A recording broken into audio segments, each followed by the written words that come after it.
Got a lot of lawyers around here. Yeah. All right. Crawling. Actually, we do have a quorum. Okay.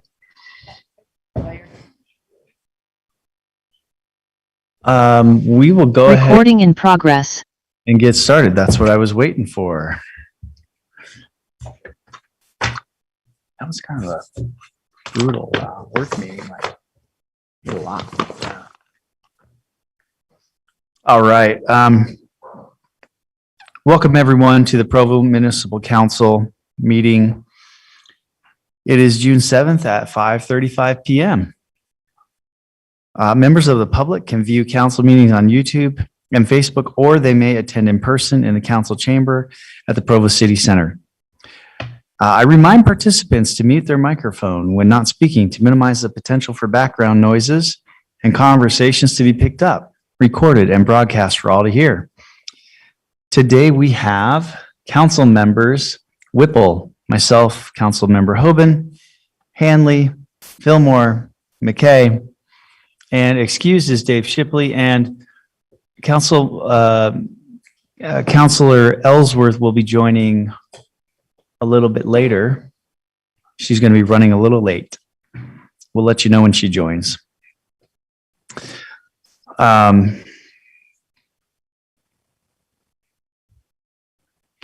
The opening prayer will be by invitation.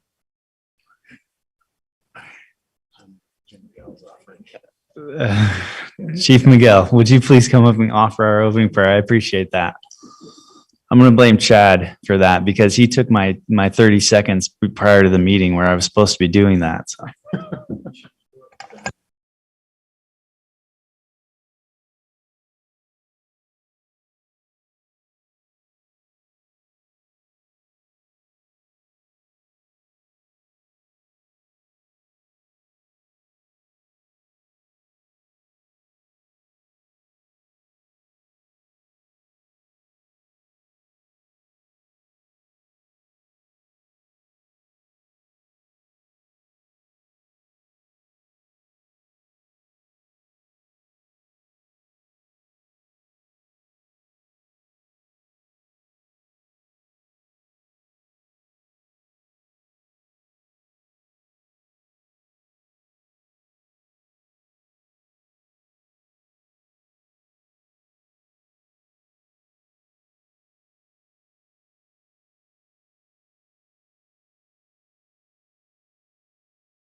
Thank you so much.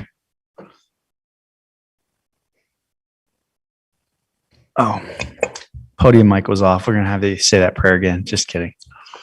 All right. The Pledge of Allegiance will be provided by Councilor Whipple.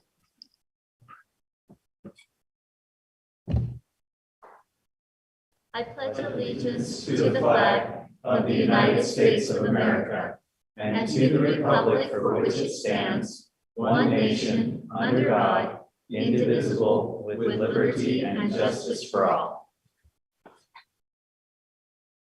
Thank you, Councilor Whipple.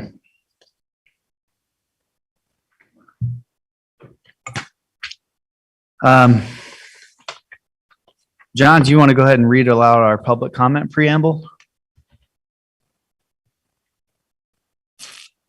No pressure.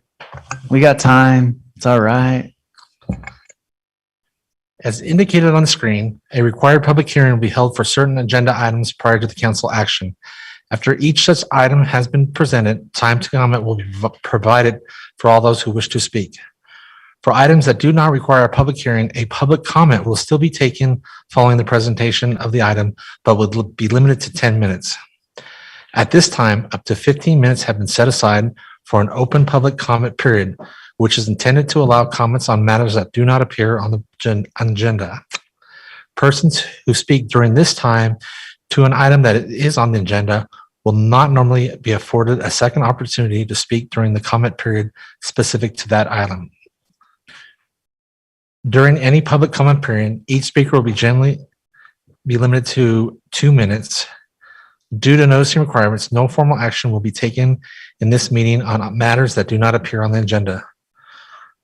Those with comments are invited to approach the podium. Those participating on Zoom will need to first use the raised hand feature to indicate which they wish to comment. The chair may choose to alternate between in-person and online commenters. Please begin your comments by stating your name and city of residence. You'll have 2 minutes to speak. To assist the city recorder with the minutes, we ask those commenting in person to print your name on a slip of paper provided at the back of the room and place it on the container near the podium.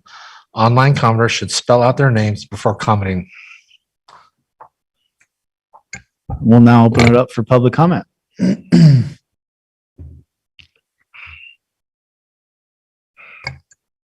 It's just me today, looks like. My name is Chad Pritchard. I'm with Provo, Utah. I have a couple of businesses in downtown, and I'm speaking today in regards to the business licensing, things that we have to put up with in our city as a business. It just seems that this is something that's been going on for years and years and years, for over multiple administrations. That licensing just seems to take forever, and there's a ton of redundancies. For instance, I have in my hand my beer license that I have to renew for Fat Daddy's Pizzeria. Coincidentally, I have my business license and my full service liquor license for Bistro Provenance, both of which take multiple days to renew. The one that is extremely frustrating is the renewal of any liquor licenses. Every year at the state, first, when you get a liquor license at the state, you fill out everything and you go through in an exorbitant amount of work to get a liquor license between the city and the state. Background checks, FBI checks, live fingerprint scans, all kinds of different things. And then with the city, you do the exact same thing, but every single year with the city, we're required to do additional work with additional background checks every single year, and additional work that isn't required at all by the state. And I would just like to see that we can figure out a way to finally get rid of some of these ordinances that we've had on the books for years and years and years, and nobody has any answers as to why they're there. They just are, and so they just continue to go. I'd love to see a liquor license renewal be like the states, where we just fill out a renewal and send a check in. I'd love to see business licensing be easier and streamlined. We shouldn't have to go to 4 or 5 different places to get a license. We shouldn't have to talk to so many people to actually get answers to questions. The online portal was great when they put it in, but it's not really an online portal. It's a bunch of PDFs that you can fill out, print, and then bring down. We should be able to do that. Thank you again. My name is Chad Pritchard in Provo, Utah. Thank you, Chad. It doesn't appear we have any public comment requests online.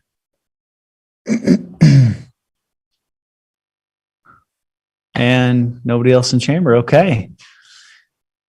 Well, at this time, we'll go ahead and close public comment then. Appreciate the participation. Our first item on the agenda tonight is a resolution consenting to the appointment of individuals to various boards and commissions. And I think we'll have Isaac from the mayor's office present this.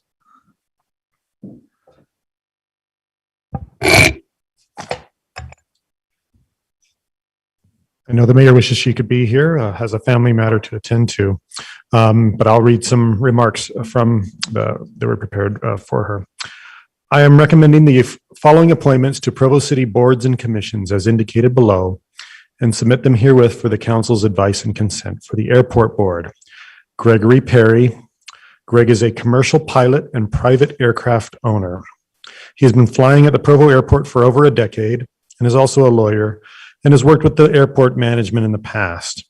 I am recommending Greg be appointed to an open position on the airport board ending June 30th, 2024 for staggering purposes. Next is Wendy Newman, also for the airport board. Wendy has served as a neighborhood chair and has lived in Southwest Provo for 45 years. She has a great working knowledge of the airport and the surrounding area. I am recommending Wendy be appointed to a 3-year term on the airport board ending June 30th, 2025.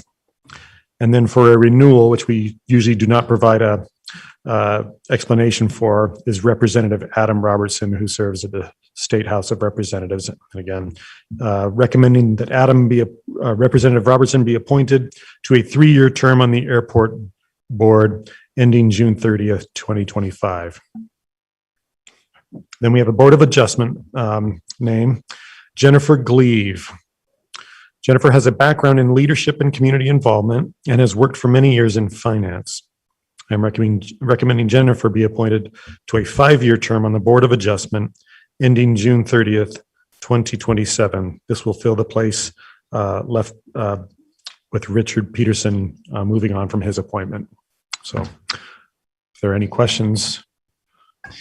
It's my understanding that for the Board of Adjustments, can we get the Board of Adjustments one up? Oh, it's on there. Never mind. It's just a few lines down. Sorry. Jennifer Gleave was not able to attend our closed meeting today. So Gary, do you want to explain what we'll need to do? So what we would like to do is still appoint her. However, our rules would dictate that she would have needed to be at that closed meeting. But there is a procedure that we can still appoint her, given the fact that there's a meeting coming up soon, and that meeting's already been public noticed and all of that. So go ahead, Gary. Thank you, Chair. That's correct. And my understanding is it pertains to Rule 5 on mayoral appointments under the council handbook. That says if the nominee cannot be introduced to the council prior to the scheduled vote, the consent resolution will be continued to a subsequent meeting. There's not any option. It's just will be continued. So if the council wishes to do something different, they will have to suspend. There'll have to be a motion to suspend that rule. And then it needs 5 votes in order to pass. It's a 2/3 vote.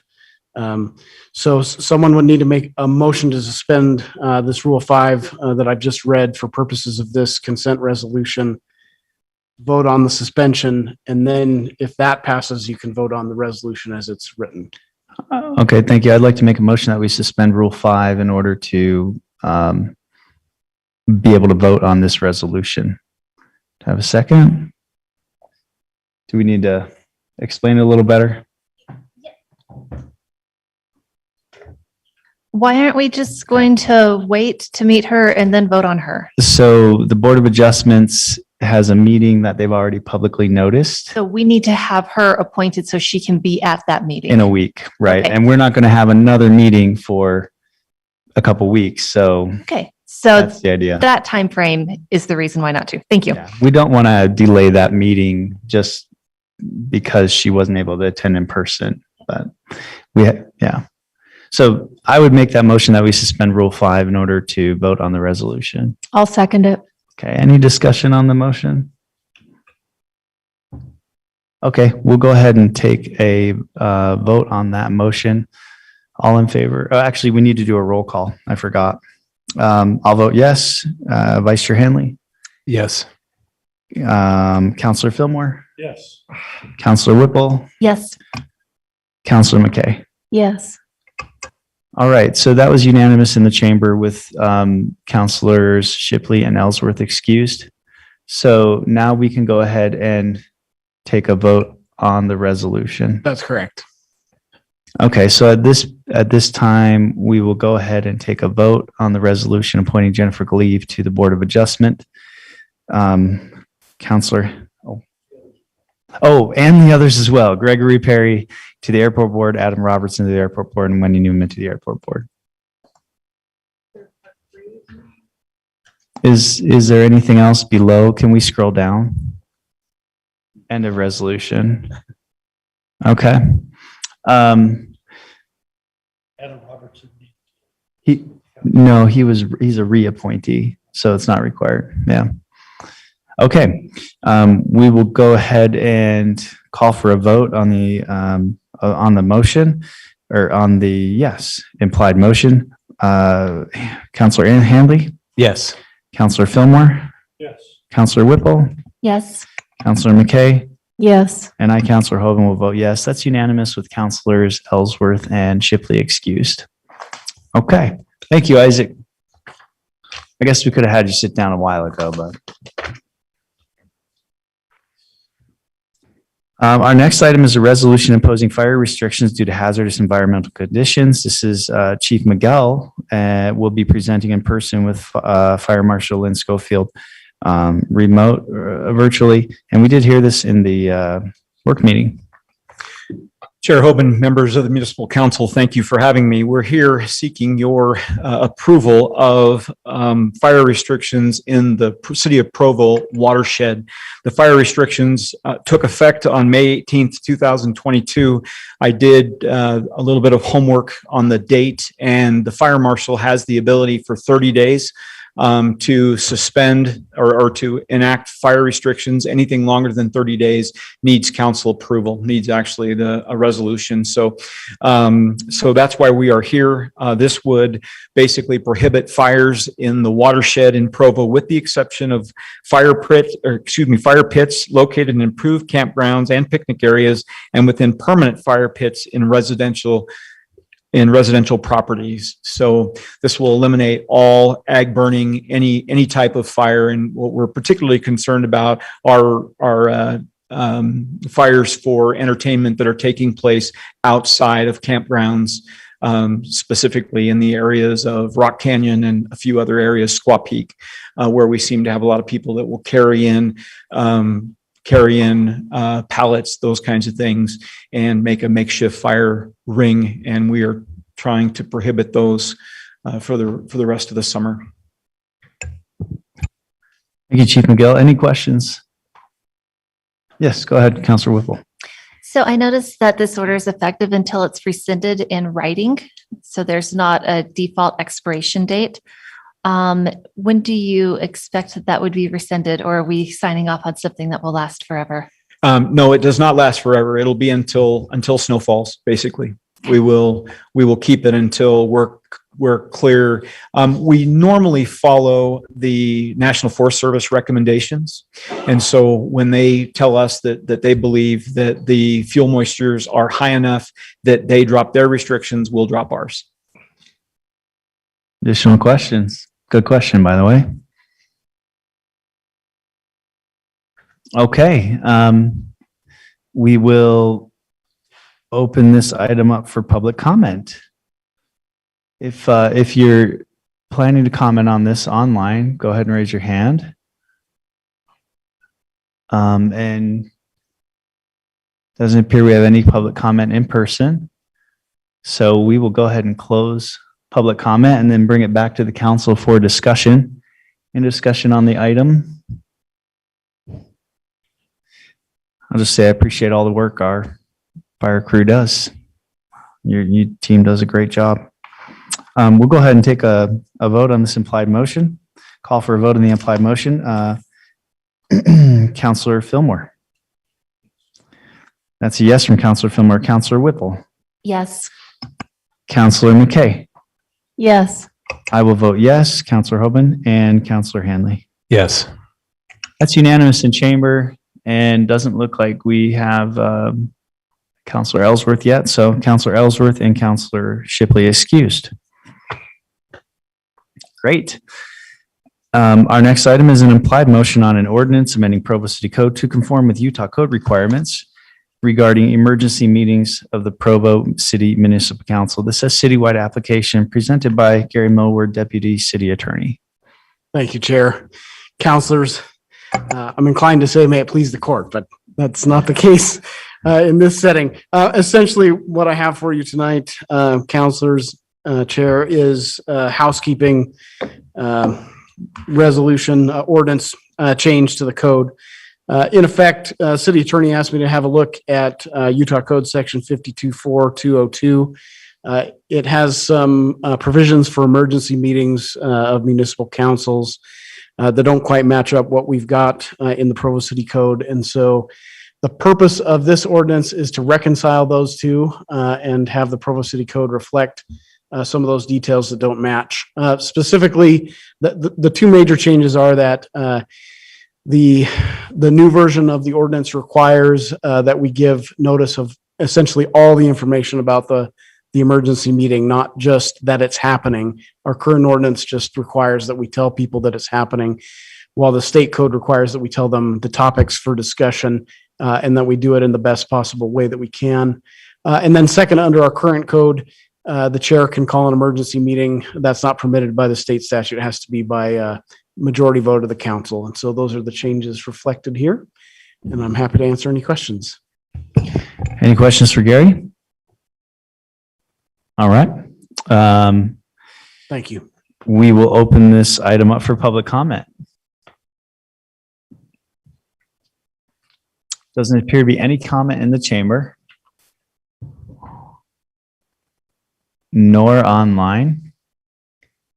So we will go ahead and close public comment and bring this back to the council for discussion. Any questions or any discussion on the item?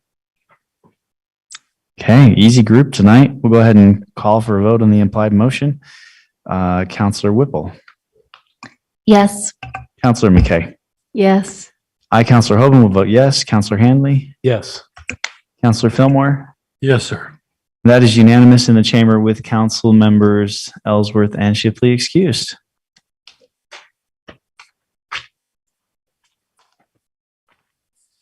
All right, our next item, a resolution to give notice that Provo City intends to execute a boundary line adjustment with Springville City along a common boundary between Provo and Springville in southeast Provo near the Mountain Vista Business Center. This will be presented by Dixon Holmes, our deputy CAO. Welcome, Dixon. Thank you, Council Chair and council members. This item was presented in a work session, study session several weeks back.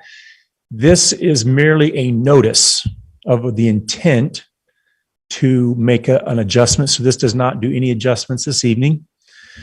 We have been attempting, and I believe staff is still working on a joint meeting with the Springville Municipal Council, but they are probably in budgets where we are definitely in budgets. And so that probably won't happen until a bit later.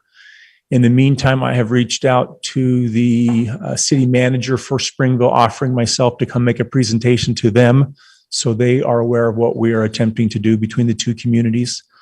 For the benefit of the public, this would essentially result in shifting our common boundary for about 400 feet in southeast Provo, about 45 feet west of its current location, which would give Springville an area a little less than an acre of our ground that would then be in Springville rather than Provo anymore, to accommodate a land trade and a road that's being built down in Mountain Vista, the Mountain Vista Business Center.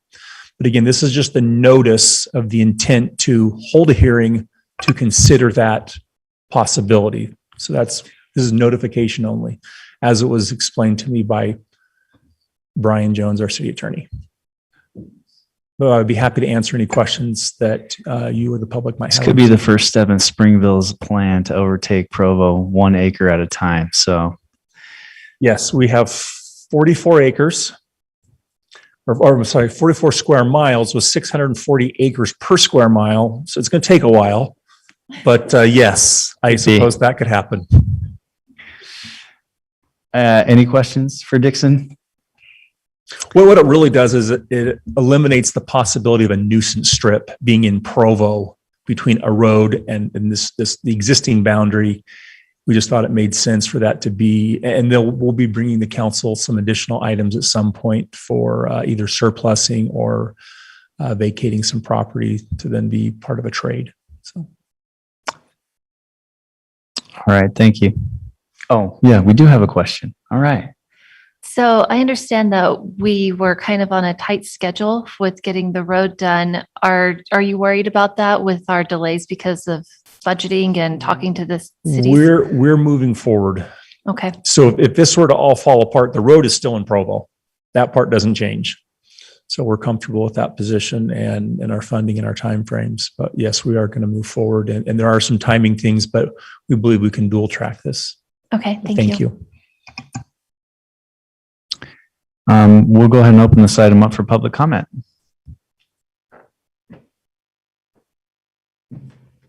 Doesn't appear to be any comment in the chamber, nor online. So we'll go ahead and bring this back to the council. Any discussion on the item? Okay. We will call for a vote on the implied motion. Councilor McKay. Yes. I will vote yes. Counselor Hoban, Counselor Hanley, Yes. Counselor Fillmore. Yes. with Counselor, so that's unanimous here in the chamber with Counselors Ellsworth. Yeah. What about me? Oh my gosh. Counselor Whipple. Yes. I knew we had your vote. Sorry about that. That is now it is unanimous in the chamber with Counselors Shipley and Ellsworth excused. Got to keep me on track here, folks. Thank you. Our next item is a resolution regarding the Lakeview Parkway Phase 4 Interlocal Agreement. This will be presented by Dave Decker, Public Works Director. Always a pleasure, Dave. Thank you very much, Chair Hoagland, and thank you to the council, to the administration. Very quick presentation that we have tonight. I don't know if the council staff can bring it up. We have a resolution before the council tonight authorizing the mayor to sign an interlocal agreement. This is the resolution right here. The resolution, this is the summary of the resolution authorizing the mayor to sign an interlocal agreement with Utah County for reimbursement of Phase 4 of the Lakeview Parkway. Several years ago, the city made application to MAG, the Mountain Land Association of Governments, to pay for part of this project. Here's the summary of the total project cost. This phase of Lakeview Parkway runs from Center Street up to 620 North. It's under construction right now. You can see the items, the dollar amounts that came from different funding sources to make this portion of the project happen. This interlocal agreement was also discussed in a work session several weeks ago. And just a reminder, here's some photos of the construction that's underway. This is an older photo and a couple of more recent photos with the 2 bridge sections that are going in on this phase of the project. This is, as I indicated in the work session, this is a very standard practice for MAG projects, depending on the funding source, whether it comes through the state or whether it comes through the county. The city enters into some kind of an interlocal agreement for reimbursement of those MAG funds. I'd be happy to answer any questions that the council might have. Questions? Okay, we do need to open this item up for public comment. Thank you. Dave, thank you.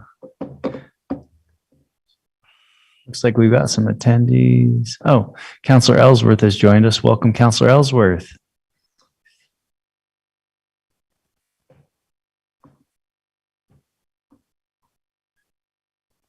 Okay, it doesn't appear to be any public comment in the chamber nor online. So we'll go ahead and bring this back to the council to discuss. Any discussion? All right, we'll go ahead and take a vote on the implied motion. We are back to starting with myself, Chair Hoban. I will vote yes. Counselor Hanley? Yes. Counselor Fillmore, Counselor Ellsworth is with us, right?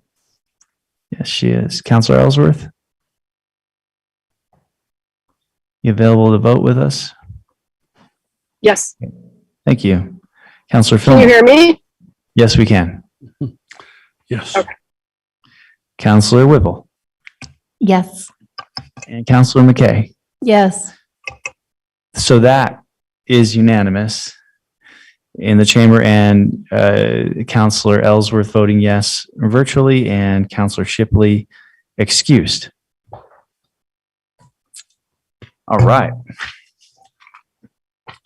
On to a public hearing regarding transfers in the fiscal year 2023 budget. I'm confused here. Let's see. It's a council discussion. I don't have a presenter. John, can you help me out? Oh, Kelsey. Oh, do you have it on yours? Oh, presented by Dan Follett. I'm sorry. I guess Kelsey, you're presenting again? Sorry about that. I couldn't find it on there. Totally fine. And this was kind of we weren't sure if a presentation would happen or not. Basically, Dan Follett presented at the May 17th work meeting, on the notice to Provo City utility customers regarding the transfer that comes out of utility funds. State law requires that Provo City provide an annual disclosure of funds transferred from these funds to other funds. And so what's up on the screen is what was sent out to utility customers. Dan went through it in detail, and this is just an opportunity for citizens to provide public comment if they have anything to say about this. I don't believe any action is necessary on this. Okay, so we basically just open this item up for public comment. Yes, and it's technically a public hearing, so Okay, but that's what it is. Thanks. okay. Well, we'll go ahead and open up this public hearing. If anyone in the chamber or online would like to speak to this item, please let us know. Doesn't appear to be any public comments, so we'll come back for council discussion. Any discussion from the council? I know I got mine in the mail. It's about as far as I got with it. Okay, well, we'll go ahead and we'll move on to the next item then. We'll close this public hearing regarding transfers in the fiscal year 2023 budget. Thank you, Kelsey.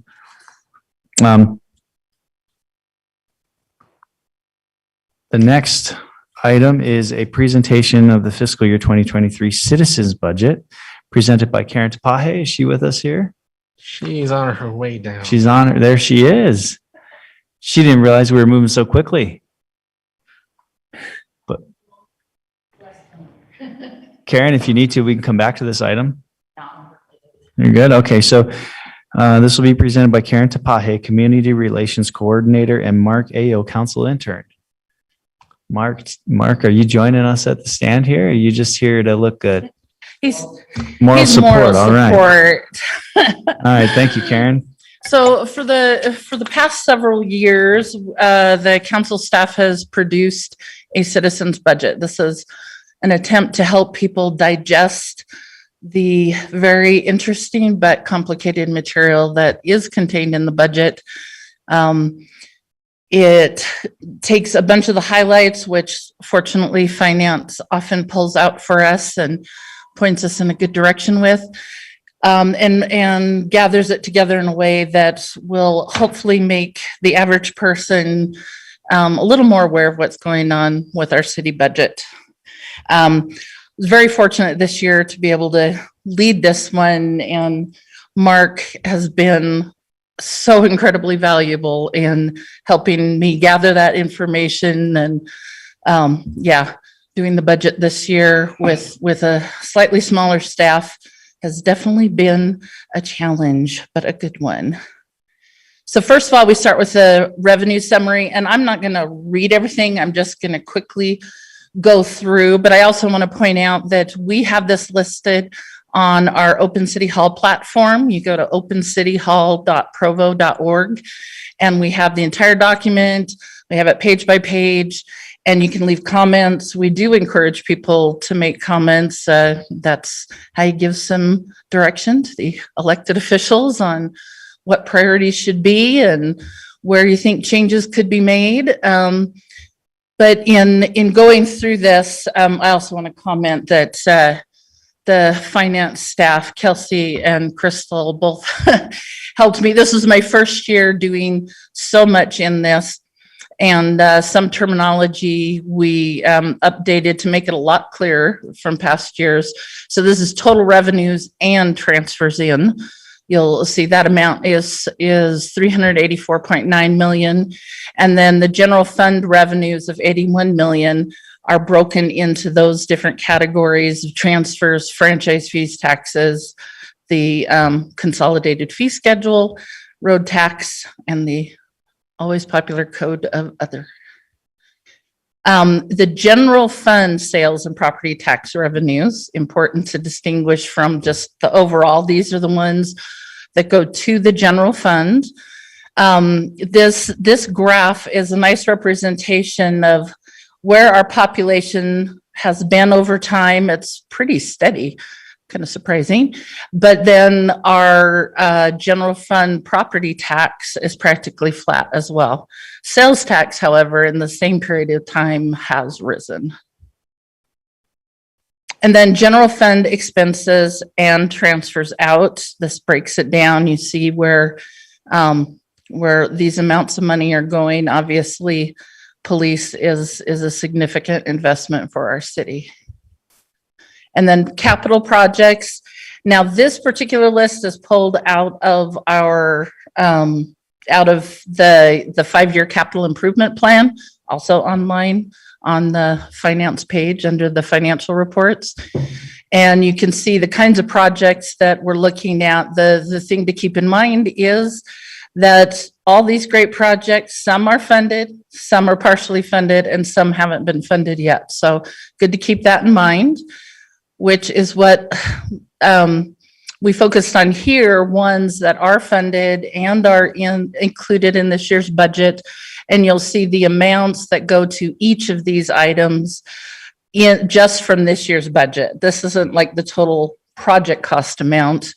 This is just what's being put in this year related to our previous item on the Lakeview Parkway.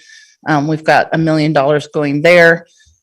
Parks and trails should be pretty exciting for most people with the Delta Gateway Park, the Canyon Road Park, and then some improvements in various parks around the city. So we're all happy to use our city parks. And then the wastewater continues, and the culinary water plant, that one has a $40 million allocation in the budget.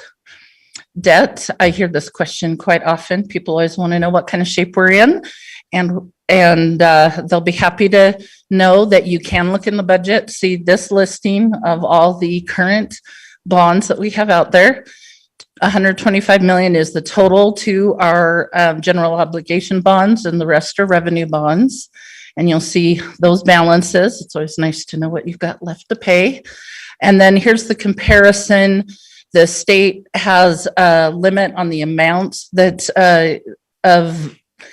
of bonding that we can do. And this is where we're at. 79% of our debt limit is still remaining. So it's good news for our responsible nature here. Utility infrastructure, beyond just the plants being built, the wastewater and culinary water, it's good to know where we are with our rates that are affecting each of us who live in the city. The 3 increases there were included in the budget highlights. And so an increase in energy, wastewater, and water, and it gives kind of an average amount. Now, the rate comparison included in the budget is just kind of a good one to compare to other cities, but you have to keep in mind that we don't know whether any of them are raising rates at this point either, because we're all going through this at the same time. And then the airport. So the revenues are definitely changing in the airport as we've seen with the new terminal and expanded flights coming out of there. So we have a category on passenger growth and on parking revenue. And the majority of the information you're getting here came out of the presentation that Dave Decker made on May 17th. We had 4 new categories in there for revenues: lease, food and retail concessions, rental car revenue, and customer facility charge.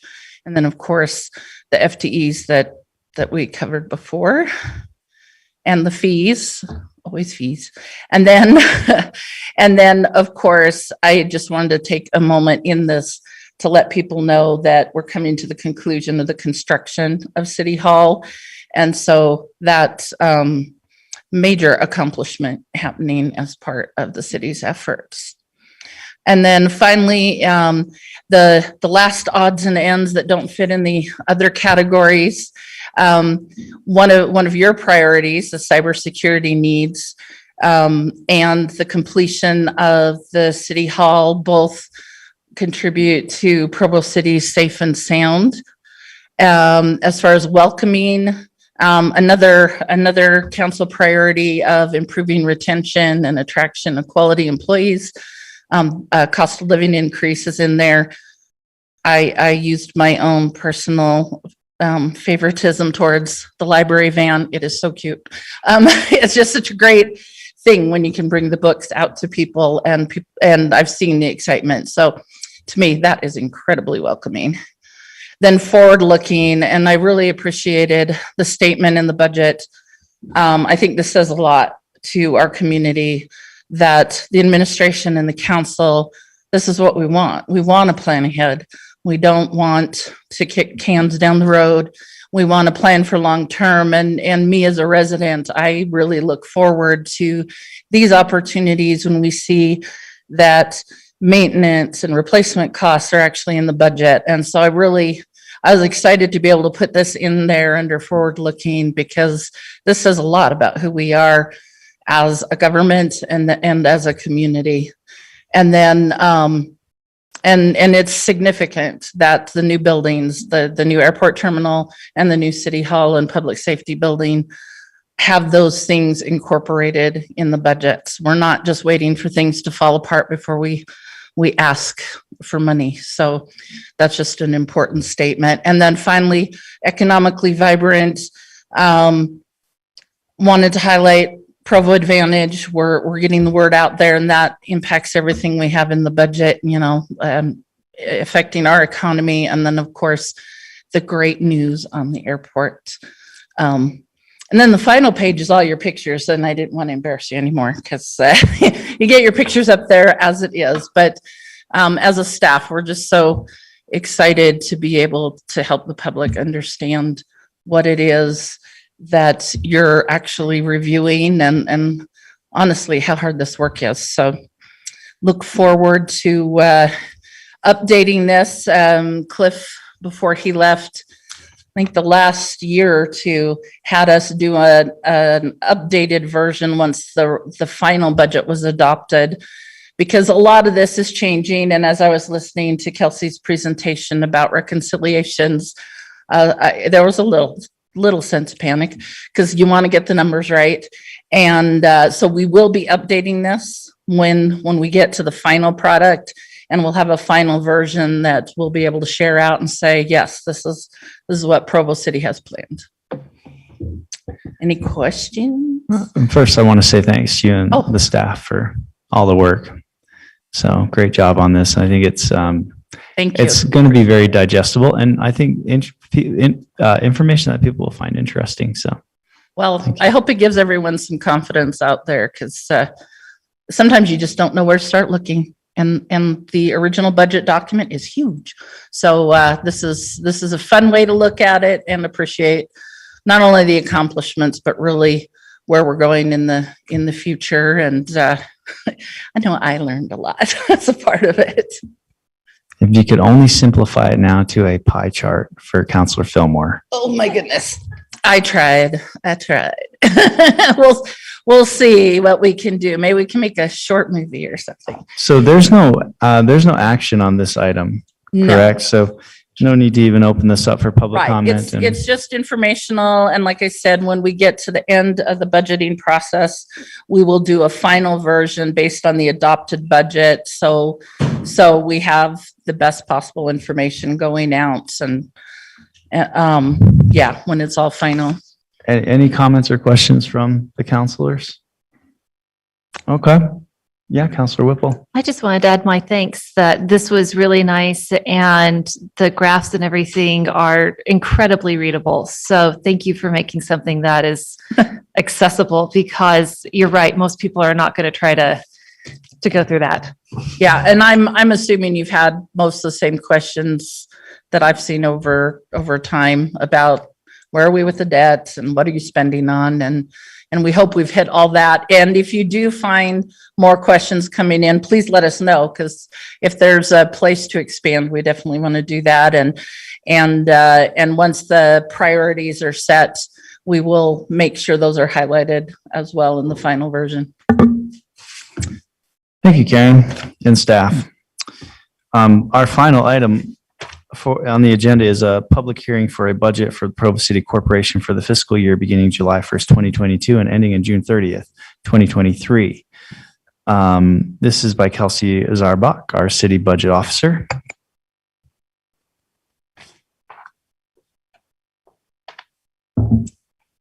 This item is similar to the transfer item, where state code requires that we have two public hearings on the budget that has been proposed to you. Again, it was initially given to the council on May 3rd, and then the council tentatively adopted the tentative budget on May 17th. And so that's what's been available online for a little over a month now for people to review. And what Karen's done is awesome to just make that even more digestible and understandable. So again, currently the tentative budget has the amount of $304,140,333 for the proposed Provo City budget for fiscal year 2023.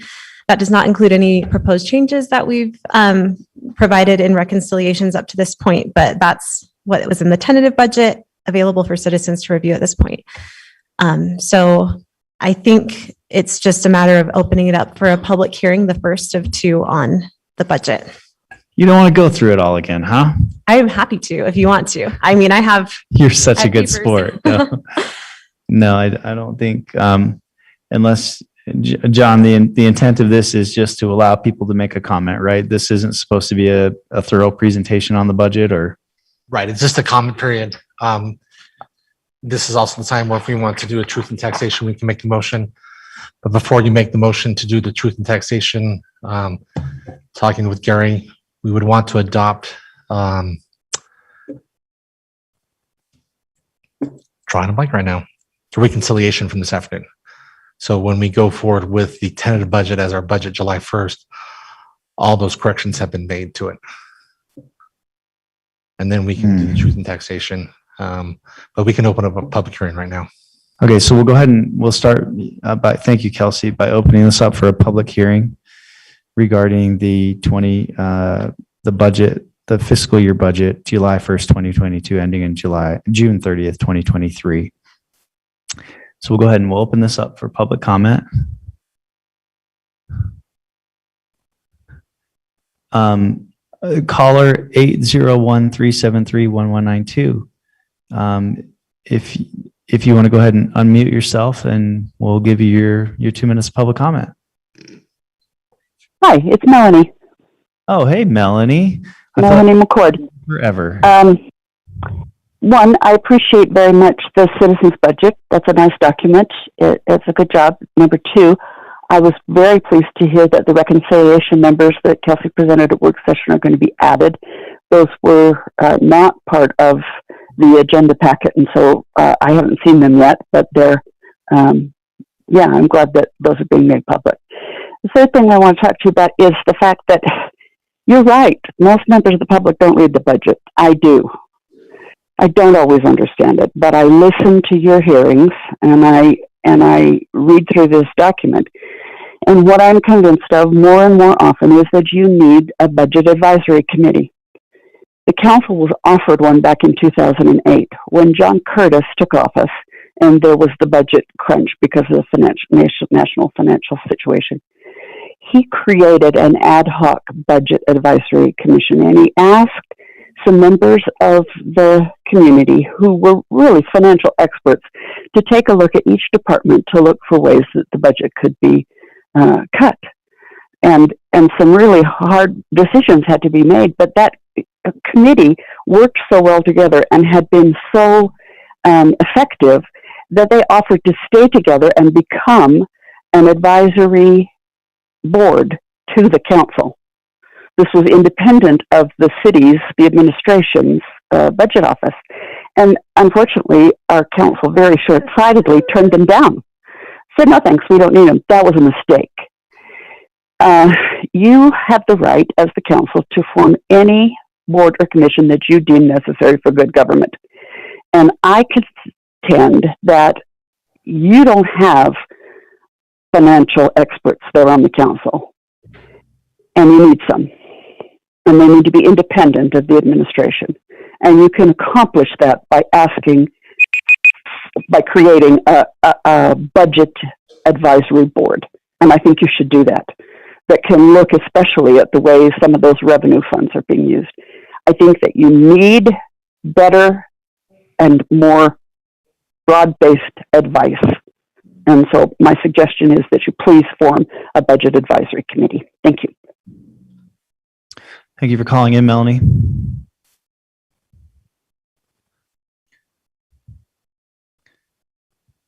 doesn't appear we have any public comment in the chamber. So seeing no further comment online either, we'll go ahead and close this public hearing. And we will bring this public hearing now back to the council now for discussion.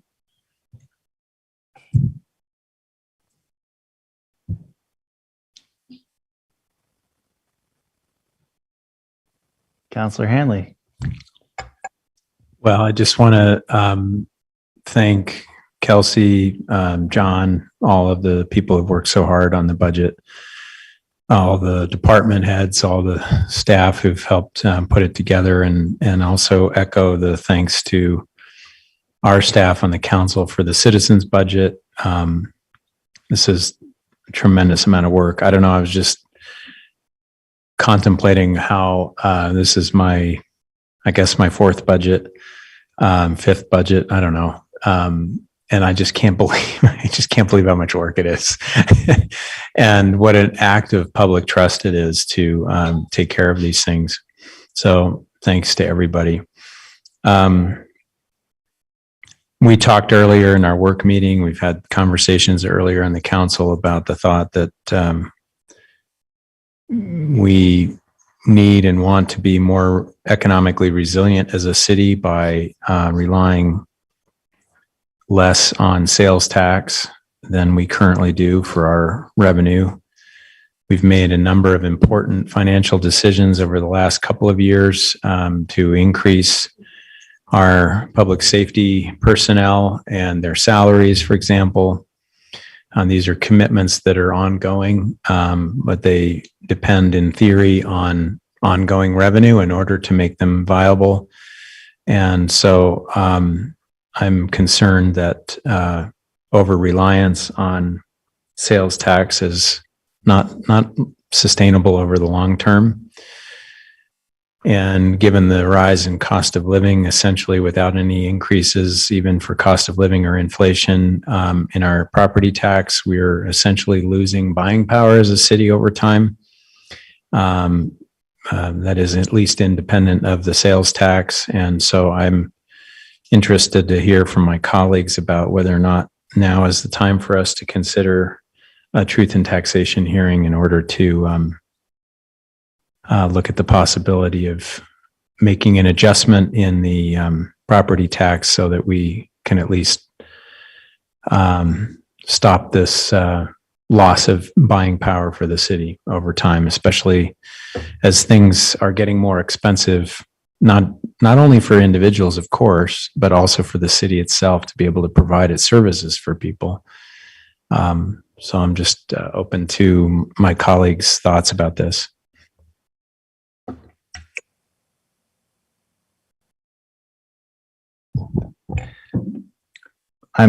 Go ahead, Councilor Fillmore. I believe that the council shares a general concern about the current inflationary pressures that the nation faces and state of Utah and Provo as well. The concern over the fact that we may be on the precipice of a recession, concerns about the fact that there's been no inflationary adjustment on our property taxes for the city for over 10 years. And as Mr. Hanley indicates, our purchasing power continues to erode because of that inflationary process. Also share the concern that we have become heavily reliant on sales tax revenues, which will inevitably decline during any recession, and concerns that I just feel the city council has a heavy responsibility to assure our citizens of a viable long-term economic base that we can continue to provide the quality of city services that Provo is known for, and especially a concern for public safety.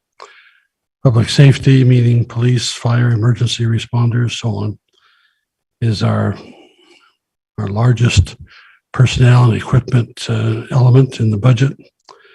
They are particularly vulnerable to inflation right now because of the competition for limited quantity of officers throughout the state. I'm concerned about being able not just to pay our people what they deserve, but also to accommodate the need for retention of those officers that we've hired and trained, and certainly don't want to lose them. It's kind of a unique, perfect storm right now when it comes to public safety salaries and related expenses. I think the city simply has to keep up with inflation, and we've got to have a long-term strategy to do that, or else we will fall behind in the services we hope to continue to provide. And so I would join Mr. Hanley in expressing that concern that we can't kick this can down the road any longer. We've got to take a look at an annual inflationary adjustment, probably best based on the consumer price index for the Western region. But we could flesh that out a later time. Councilor McKay. I've heard multiple numbers for how long ago our last truth in taxation was. I've heard 10 years, 13 years, 15 years. So I don't know which one is actually accurate, but it's been a long time. Mostly I'm concerned about, we have a history in Provo of kicking cans down the road, and we've experienced it with our utility rate increases, with our wastewater treatment plant. City Hall wasn't done correctly back in the day, done without much more foresight. I think the council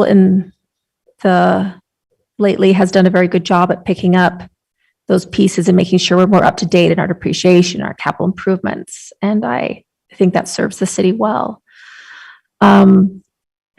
We've received a lot of money this year from COVID relief funds and federal funds that are not normally things that we're going to receive. We received a huge increase in sales tax due to spending from, a federal level where people have received more money, they're spending more. These are things that we aren't going to see possibly next year. For sure not the COVID funds. And they're things that we have needed and relied on and made, we've increased employees and things based on these funds overall in our budget. So I do think we even more because of those things where we've received money that's not going to be normally part of our budget, makes it even more urgent to take care of inflation that way. And the amount per household is very small as I've looked into it, which matters. Every dollar matters, but it's about $3 to $5 a household. $3.50, give or take. But I think that's manageable. And I think it's a small incremental amount that will fund a couple officers, right? Or other things that the city needs and needs to maintain after this year of some money that we can't rely on and will not be in our budget next year.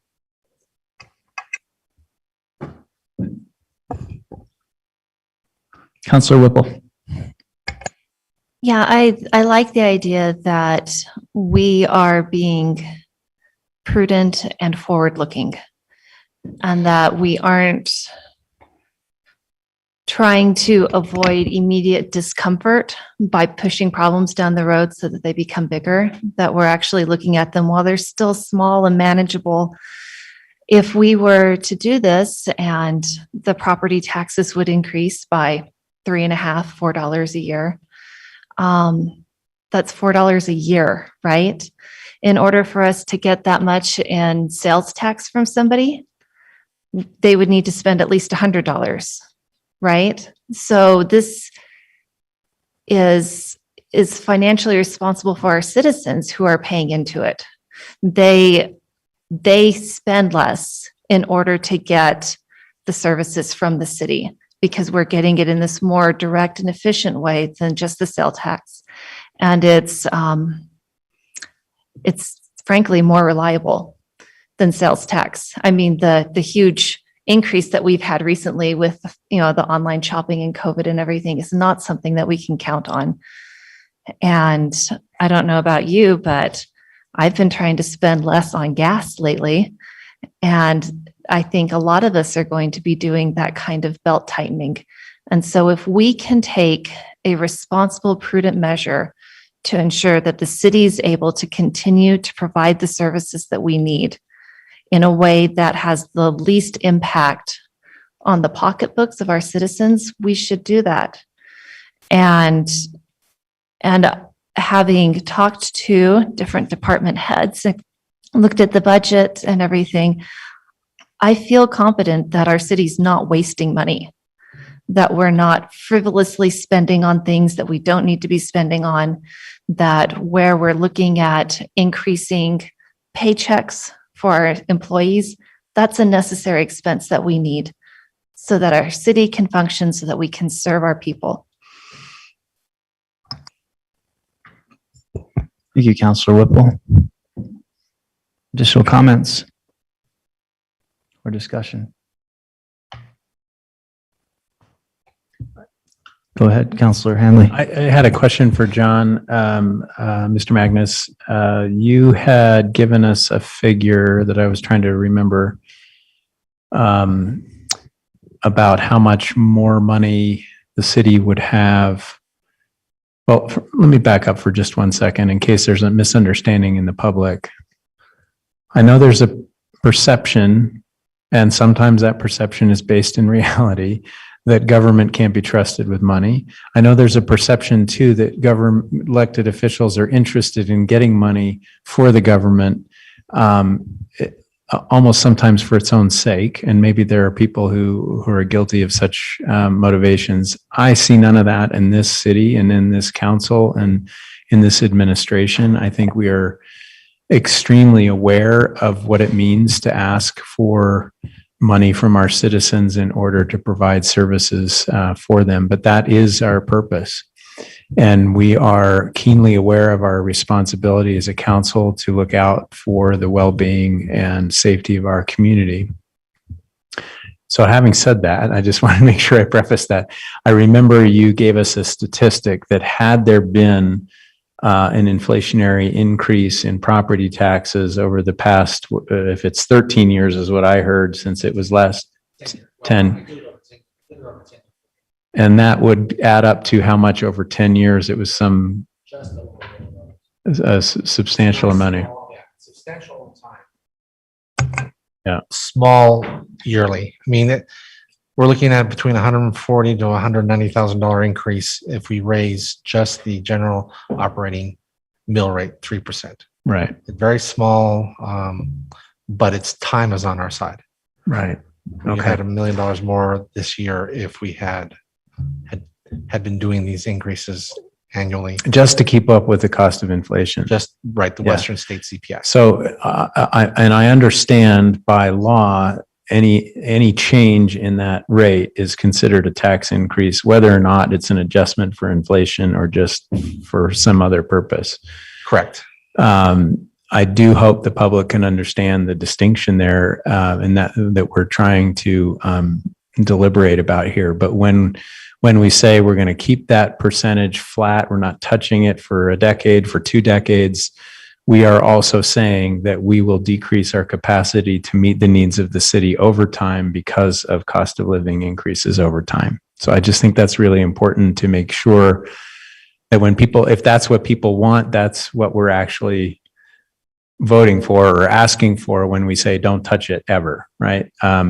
So I think I'm speaking on behalf of my colleagues who have voiced their opinion thus far that we feel strongly that we want a modest increase that would allow us to make those micro adjustments according to cost of living, inflation, and that we would be able to be in a stronger position to meet the needs of the city over time if we make those small, but maybe more frequent.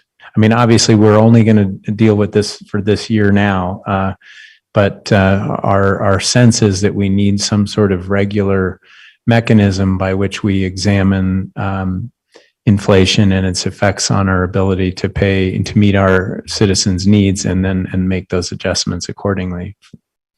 So I just wanted to share that thought. Deputy Mayor Paxman. Just a couple comments from the mayor's office. Goes without saying, I suppose, that the mayor did not include a tax increase in this budget or in the prior budgets. She's very concerned, as some of you have heard her express, about our citizens and just the tough times these are. She's in the grocery store experiencing it herself and only imagines what others might be going through with this. So I think that was the starting point on this is, she's not a fan of taxes, not a fan of increasing taxes. At the same time, a lot of respect and support for the process that council's going through and the thinking. I mean, forward looking, that's what we do need to be. And this is an important topic. So she supports the role you're undertaking. She very much wants to hear from the public. And is glad that that's a part of the process. And I think that's what the initial topic that we're discussing tonight is not necessarily tonight, shall we increase taxes? It's shall we open this up for a public hearing and look closely at this. And so she's supportive of if the council votes on that, yes, let's begin that discussion and she'll look forward to hearing from the public. And so I hope that some of that's helpful. Thank you, Isaac. Councilor Fillmore. I would just like to add something to my prior remarks. I think the responsibility, I think we all feel it rests heavily on our shoulders to be prudent and provide for a viable economic base for our city for the long term. And that's what this is about. A biblical analogy about 7 years of plenty and 7 years of famine comes to mind. And I don't know for sure that famine is coming on, but I want us to be prepared. And just to be clear, the numbers that have been preliminarily projected would be only in the neighborhood of $3.50 for the average house in Provo per year. $3.50. This is a modest attempt at long-term economic viability for the city.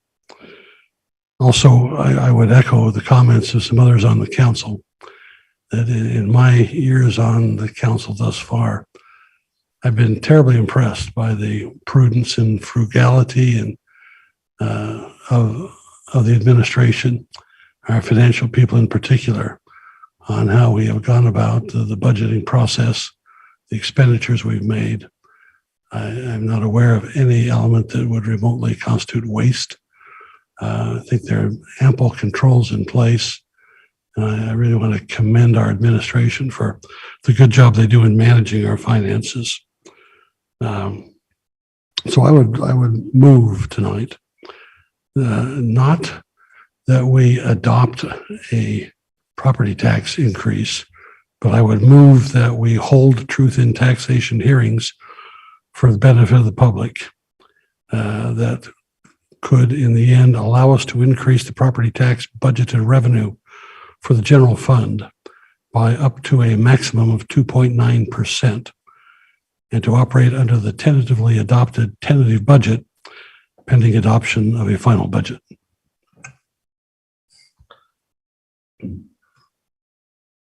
John, it looks like you wanted to make a comment on that motion. Yeah, if there's going to be a second, we would need to adopt the reconciliations from this afternoon. So the tentative budget reflects all the updated information that we have. So do you need a substitute motion? Yes, and then we can go back to this one. Do we have a second and then we have a substitute motion? Or do we not need a second to have a substitute motion? I don't think it needs to be a substitute motion. I think you can have up to 3 pending at once. So I think you could make that motion, take action on it, and then return to this pending for a second. I would move that we adopt the reconciliations and adjustments that we saw earlier today.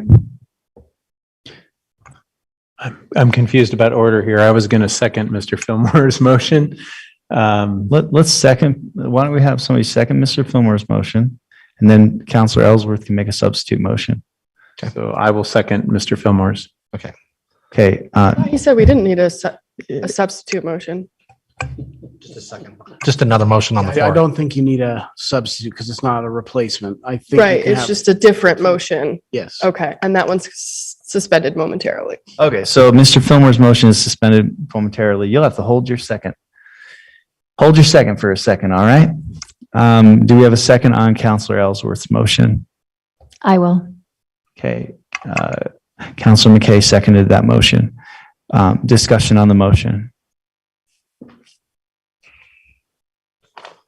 Maybe for the benefit of the public, basically there were some corrections made to the budget numbers. And that is what we're adopting, those corrections that were made to the budget numbers that were previously presented. All right, no discussion on the motion, so we will go ahead and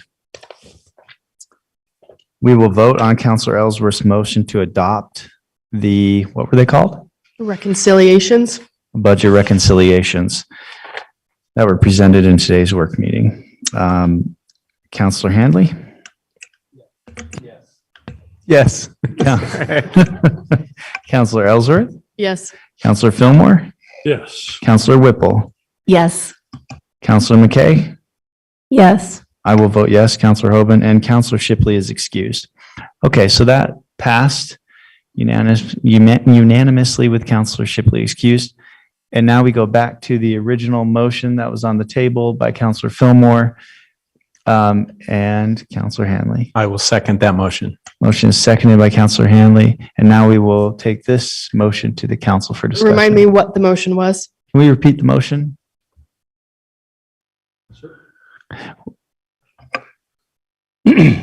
I would like to move, not that we approve the tax increase tonight, which is not within our power anyway, but I would like to move that we move forward to hold truth in taxation hearings. Allow the public to give us appropriate input and potentially in the end allow us to increase the property tax budgeted revenue for the general fund by an amount up to a maximum of 2.9%.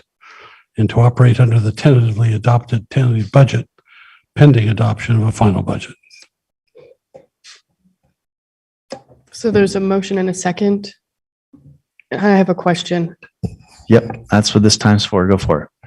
So the 2.9%, where did that come from? Why is it not 3%? Why is it not 2.75%? The number approximates the rolling 10-year Western CPI index for inflation in the Western states. The average inflation over 10 years. Okay. Okay, so this is really in response to inflation. It's not necessarily for a specific outcome. Correct, although some have expressed their hopes that this money will be directed in fair measure to public safety, but that's not part of the motion. Yeah, I understand. I'm generally in favor at this time of that process. However, I wonder if more analysis should be done. Well, and I'm sure we'll do more analysis, but I don't know why we're defining that number tonight when there could be greater or lesser need based on the outcomes that the council agrees they want. Let me respond to that if I might, and then we can ask Mr. Magnus, but we're saying up to 2.9%, so it could be less. 2.9% approximates the consumer price index average over 10 years. That's what you said. So we're focusing on inflation, not going beyond that. I just want, By statute, we have to set a maximum limit on the percentage. So to go into truth and taxation. So 2.9 will be our upper limit. The council over those two hearings and when we adopt the budget conducts anything from a 0% increase to 2.9. That is your preview. But we cannot go higher than that. That's why we have to set the number tonight. We can't go higher than 2.9 because of city ordinance or state law or, We can do whatever maximum limit we Yeah. want tonight. but we're setting the upper limit. Right, we're Yeah. setting the upper limit tonight, and so that's his proposal. So I if get you would like a different percentage, I think you may have been gone when we were sort of learning about this rule right before the end of the meeting and this afternoon. But anyway, we can decide whatever maximum ceiling we want and then go anything from 0 up to that point. But for statutory reasons, we have to come up with this ceiling. Yeah, I understand the ceiling. What I don't understand is, does the council really want to tie this to inflation and go to the public and say, we need to raise taxes because of inflation? Or are we willing to look at this from an outcomes perspective and say, in order to achieve X and Y outcomes, we need to increase taxes by A or B or C amounts, right? Because I feel like we're tying it to inflation, and I'm not sure that the public's going to capture that or understand that, as well as an outcomes-driven percentage. Do you If I might understand? respond, I think that's a fair question. Just speak in behalf of the fellow who made the motion. And I want to tie this to inflation. Period. Okay, so when we go forward, and maybe we don't need to have this conversation tonight, but we're not looking for any specific outcomes. The council's not looking for any specific outcomes with this money. We're just raising taxes to address inflation, period. Well, we have expressed a concern for public safety in particular, but no, we're not specifying at this point before the hearings any particular outcome.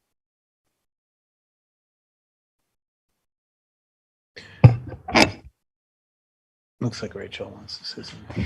Yeah, so I like the idea of putting it to inflation. And this is an average over the last 10 years, not including the crazy inflation that we're seeing this year. That might make for an interesting conversation next year, depending on how this year goes. But that inflation is reflected in the increase of cost that the city is paying for everything as we are buying things. And so this will help maintain the city's buying power. And in that case, it's not necessary to allocate it to a particular thing because every particular thing is going up by about this amount. And honestly, putting it at a 2.9% increase is less than the cost of living adjustment that we'll be paying to our employees. Like, this is a really modest amount. And if we tied it to particular outcomes, I think that we would then be setting a precedent where we'd want to tie it to a particular outcome every year when we do it. So this year we say we want to do a truth in taxation so that we can buy, 3 new cars for our fleet or whatever it is. And I prefer that we do it just to maintain the city's buying power to do the services and everything as we have been, instead of only doing it for ticket items each time. That was my thought on that one. I also think it's important to note that this increase is only for the part of your property taxes that's going to the city. This isn't increasing the portion of your property taxes that's being collected by the school board or by the county. This is only one small portion of the property taxes that would be increased. Yeah, I've been kind of mulling over Councilor Ellsworth's question, which I think is a good one. Maybe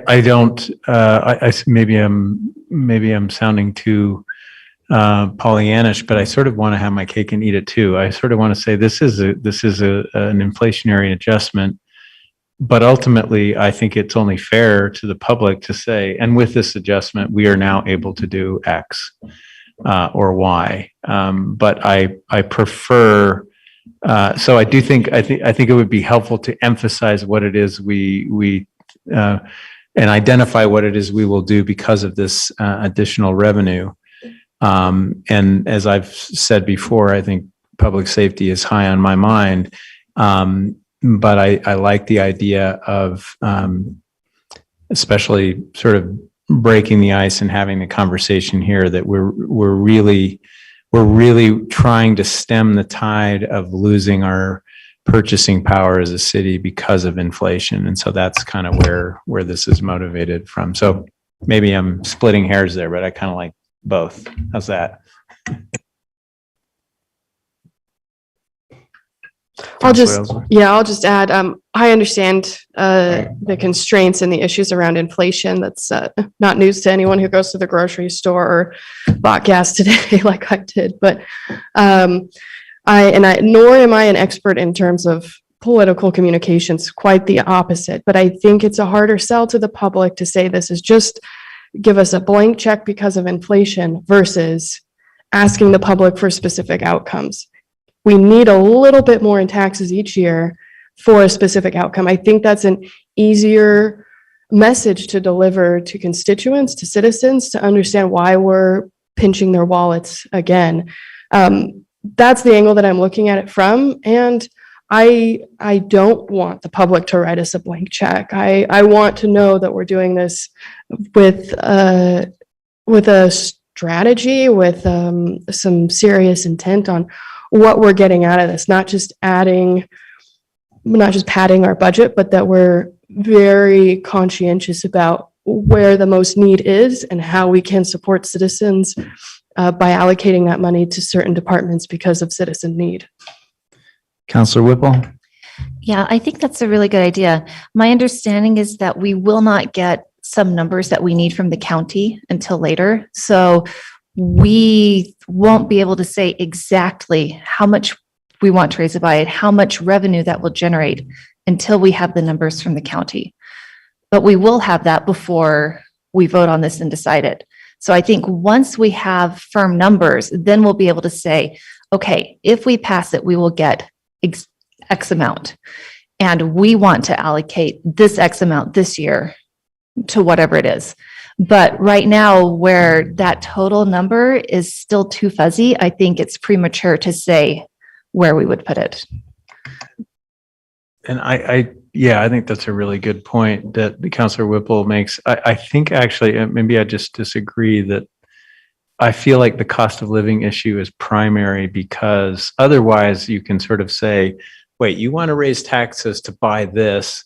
Why don't you get it from some other source? And our campaign here, or at least our public discourse that we want to focus on, is the problem of inflation as it relates to property tax and why, in essence, our property taxes have been going for the revenue to the city from property taxes in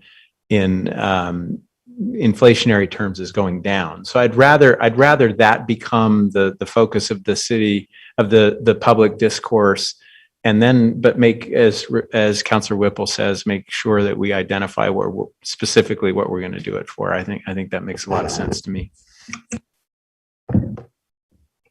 I just wanted to underscore Councilor Whipple's comment. I hope the public will understand that none of us are excited about any kind of property tax increase, even if it's just $3.50 a year.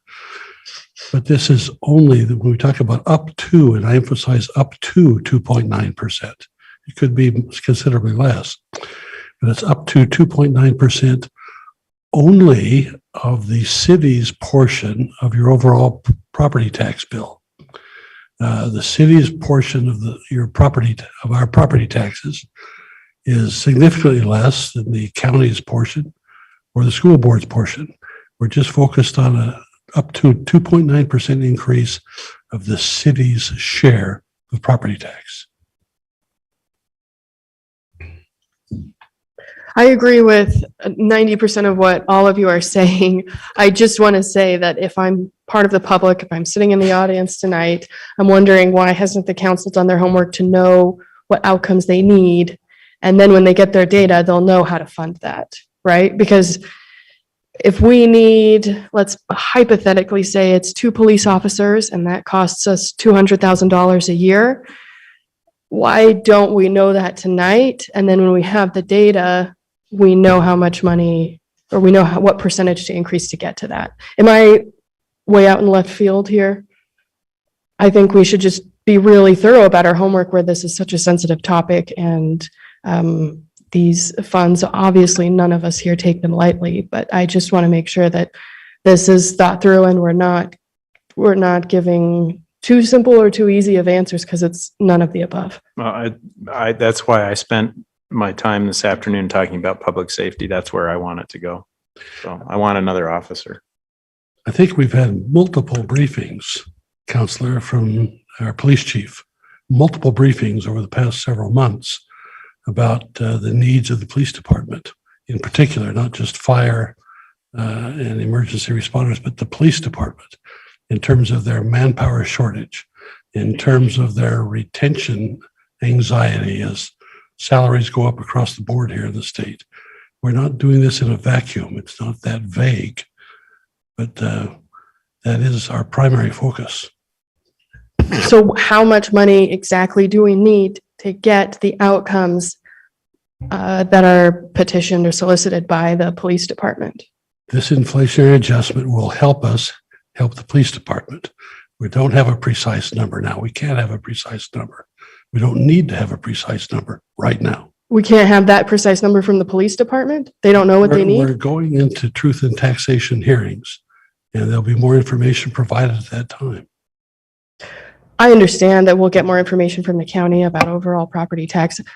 I'm probably done with my conversation, but I think if this is central to public safety, we should have a really strong, very specific outline of what the outcomes will be in public safety and what that number is. Is there a total at the bottom of a sheet? And then raise accordingly an appropriate percentage that correlates with that total. I'm done.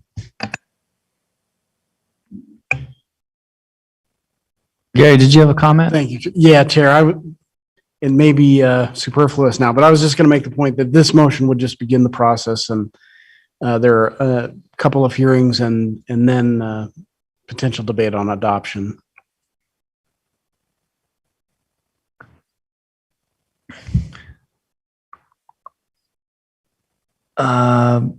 Okay. All right. Any additional comments?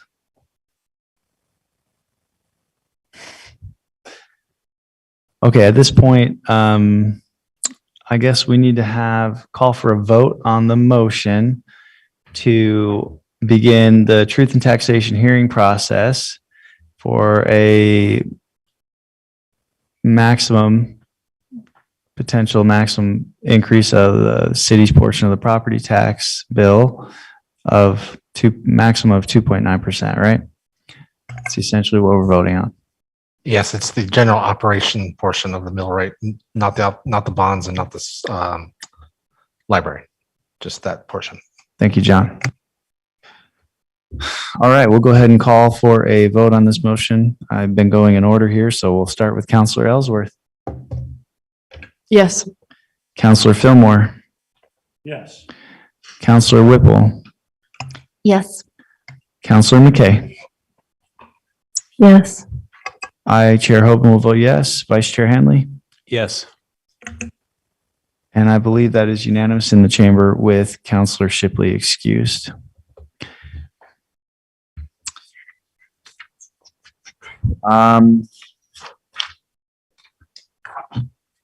If I'm not mistaken, that was the last item on our agenda. I am mistaken. Where are we? Oh my gosh. 9 and 10. Oh my gosh. Oh, and then we got redevelopment agency. Oh, I was dreaming. We were done, folks. Let's see. So, okay, if there's no objection, we will now recess the Provo Municipal Council meeting and convene as the Provo City Stormwater Service District by unanimous consent. Does anyone object? Okay. That's still me. Now we are meeting as the Provo City Stormwater Service District. Our item on the agenda is a public hearing regarding a budget for the Provo City Stormwater Service District for the fiscal year beginning July 1st, 2022 and ending June 30th, 2023. This will be presented by Kelsey Zarbach, City Budget Officer. So this is another opportunity for the public to comment on the stormwater budget. It's a public hearing. What was proposed in the tentative stormwater service district budget was a budget of $5,071,861. And so this is the first of two public hearings. The second one will be on June 21st. So at this point, I don't believe any action is necessary tonight. It's just open for public hearing. Thank you, Kelsey. This will now open this public hearing. If anyone in the chamber would like to comment, or anyone online, please raise your hand.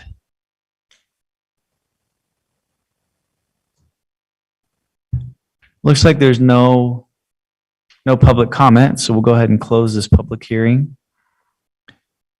and move on to the next item. We will adjourn the Provo City Stormwater as this Provo City Stormwater Service District, if there is no objection, and convene as the Redevelopment Agency of Provo by unanimous consent. Is there any objection?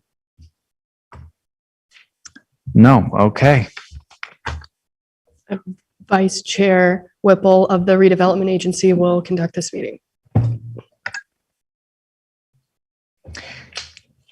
Welcome to the Redevelopment Agency Governing Board meeting. A public hearing regarding adopting a budget for the Redevelopment Agency of Provo City Corporation for the fiscal year beginning July 1st, 2022 and ending June 30th, 2023. If any members of the public would like to give a comment on this item, they're encouraged to call in. Is that right? Oh, no, we need Kelsey to present first. Yeah, let's have Kelsey present. Well, there's no real presentation, but I think you're supposed to kind of officially present. Stand up and do your thing, right? Thank you, Ms. Arbach. Yes, so this is the first of two public hearings for the Redevelopment Agency budget for fiscal year 2023. What was presented in the tentative budget in May was a budget for $1,184,648. And so again, today's the first public hearing, and then the second one will be on June 21st. All right. So we are opening this item for public comment. I don't see anyone in the chamber. Can you look online? Looks like there's no one online. There's nobody there. Well, nobody who wants to comment. How about that? Okay. I feel like it takes me like 2 minutes to try to unmute to comment. So Yeah, we can give it a second for sure. we need waiting music for that. Do, do, do, do. All right. I think you're clear. That music. There's no public comment. All right. Now we're opening this up for board discussion. Would any board members like to discuss this? We are just as quiet as the public. All right. So as this was a hearing, there's no need for action on this. So if there is no objection, we will now adjourn the Redevelopment Agency of Provo and reconvene as the Provo City Municipal Council by unanimous consent. And Thank you, Vice Chair Whipple. there we are. I'm going to go ahead and we'll do a 7-minute bio break here. We'll be back at 7:15 p.m. We still have a couple action agenda items.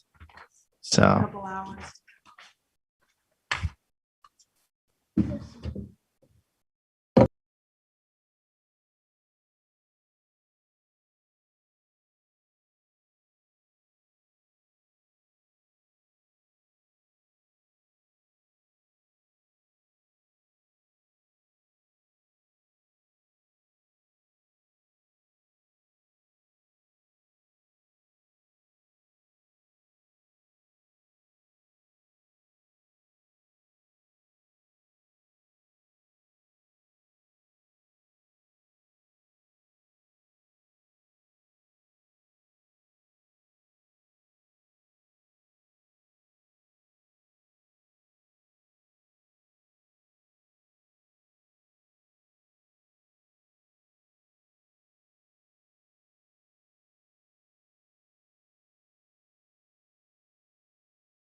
Well, if staff's ready, we'll get back into it.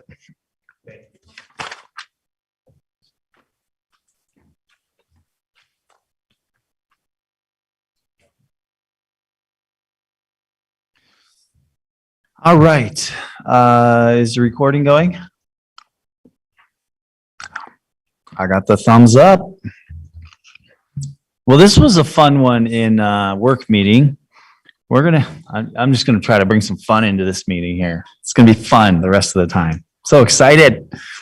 An ordinance enacting Provo City Code Chapter 14.14D, mixed use zones, has citywide application, and Javin Weaver will present to us. Thank you. I'm gonna make it more fun by giving you guys a curveball because I'm gonna ask to continue this. There was an error on the noticing for this item, and so we could enact the zone technically tonight, but all of the others, the sign code and the other amended sections wouldn't be able to happen tonight. So in order to do it all together, I'm requesting that we continue this to the next council meeting. But I would like to follow up with a couple of things with this, if that's okay. Yeah. One question that came up previously was talking about a stove. Now, I don't remember who asked that. I apologize for not remembering, but I went through our city code, and we talk under the definition of kitchen. It says a 220 voltage and or natural gas supply lines would help constitute that. I also talked with our building division, and there's not a definition for stove in the IBC for residential building, but they do talk about cooking appliances, and that a stove falls within that definition. But I think the best way to edit the language, and I can add that with the revision when we bring it back, is we still say you need to have a stove, but I'll say with 4 burners. So that would, I think, clear that up. It is a lot, but all of those units I toured, they had 4, minus the hot plate. So, and last, I do want to say, Planning Commission did express they were excited for this. This is something that they saw as a need, and they're ready to move forward with this, and they're very happy to see the city moving forward with this. So, do you guys have any other questions that I may answer or prepare before I come back in 2 weeks?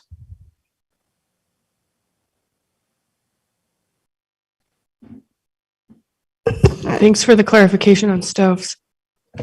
Yeah.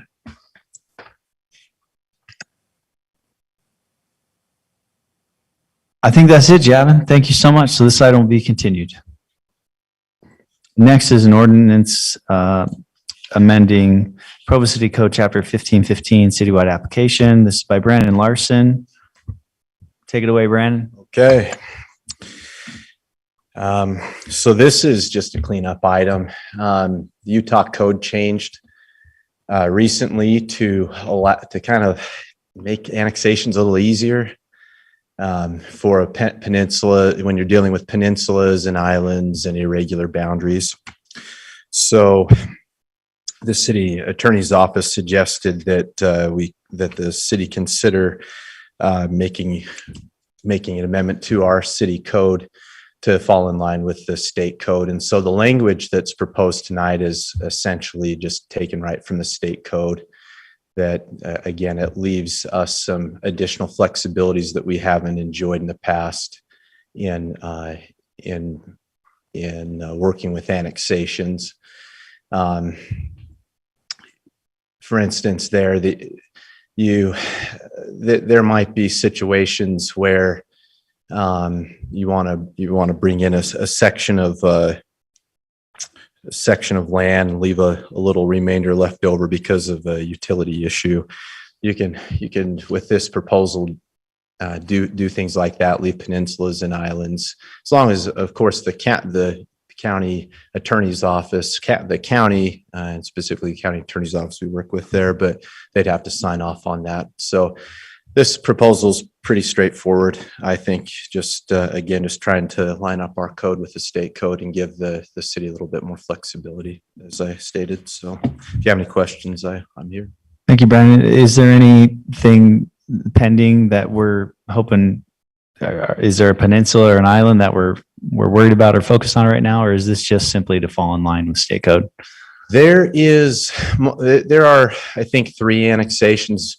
2 of the 3 are pretty straightforward. There's one that may benefit from this, but again, this annexation is not coming from a particular development. The developer, this is coming from just from the city staff. So it may benefit an annexation in the future, but I'm not aware that it's specifically for that one. It's just, as far as I know, it's so that we can fall in line with state code provisions and requirements. So.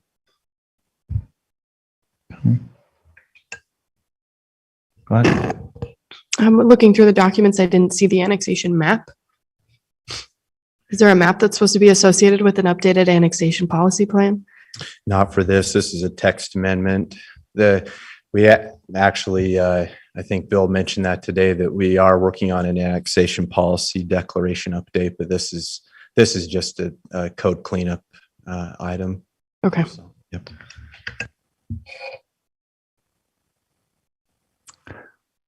Okay. Any additional questions? Okay. Let's see. We are going to vote on this, so we'll go ahead and open this up for public comment. Thank you, Brandon. If anyone from the public would like to comment on this, please come up to the podium or call in and or raise your hand online.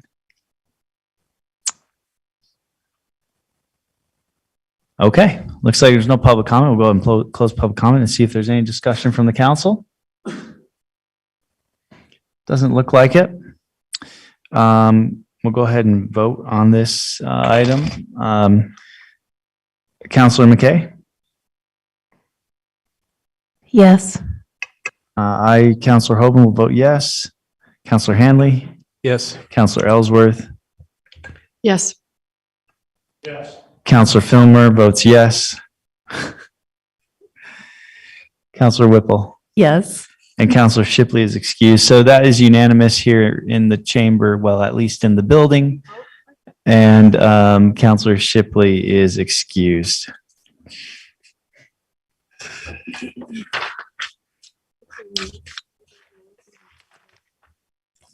All right, the next item is an ordinance amending downtown development design standards and requirements in the interim transit-oriented development zone. I look forward to hearing what this is all about. Javin Weaver.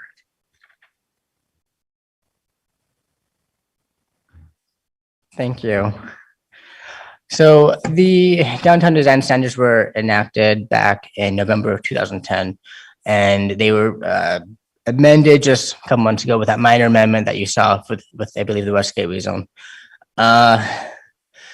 What we're looking at doing, or proposing to do, is to have a similar format as what we have in section 1434-287, which, as currently written today, is our residential design standards. It has the standards listed with a number format, 1 through, I can't remember how many numbers it goes through, but it has numbers going through saying purpose and intent, applicability, other headings. And so we're going to have those similar headings within the downtown design standards for similar like format for staff and for the public. And these sections of code, these 3 right here, it's the exact same code as what we currently have. We feel that they're still also appropriate to be added into the design standards, downtown design standards. Sorry. One addition, and this is to the for the section of code, is that we are limiting the exterior materials. The following materials will be limited to 20% on the exterior facades of a structure, cement-based stucco, EVIS, and synthetic stucco. One thing that we are proposing to remove is to remove this requirement that says that glass is limited to 50% or above. With the additions we've had within the downtown area that have a substantial amount of glass, so one thing to consider. Additionally, I talked with our building division today about costs. And one thing that they said is using glass rather than having to have other materials, that reduces the materials cost to them significantly and the labor costs to them significantly. So it may allow things to pencil out more than as is right now. So I think that's important to keep that in mind. Javin, why did we have that in there originally? What's wrong with glass built, like, buildings that are significantly covered in glass or utilize glass? Use what? I'm sorry. I'm just curious why we had this originally. I think initially when this was, we didn't have many buildings other than New Skin for a long time that were just a lot of glass within the downtown area. And I'm not 100% sure why. But when I didn't mean to mention, I apologize. If we have our downtown historic core district, and that goes from 1st East to 3rd West for buildings fronting Center Street. So anything in that area would have to go to Landmarks Commission when they're making proposed changes. So they would need to get landmarks approval first before it would continue on. So that would be applicable with those structures.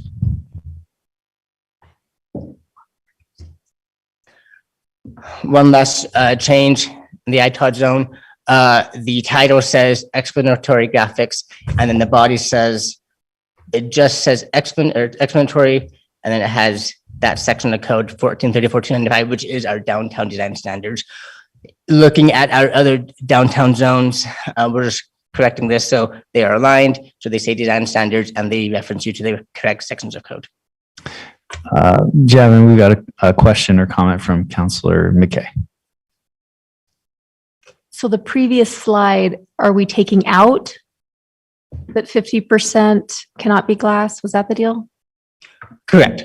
So you're not putting that in, you're taking it out. Moving that and there will not be that requirement.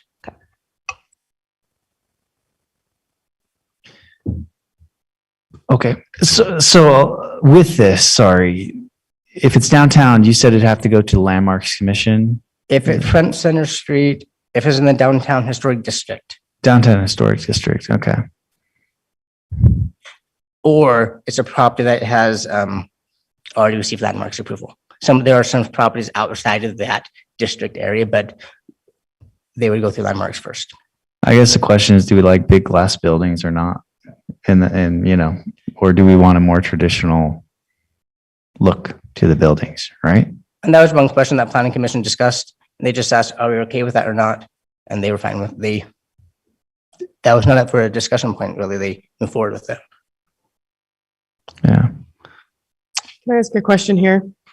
If you're driving northbound or southbound on I-15 in Sandy, and I think it's the Mountain America credit something headquarters, and it's very glassy.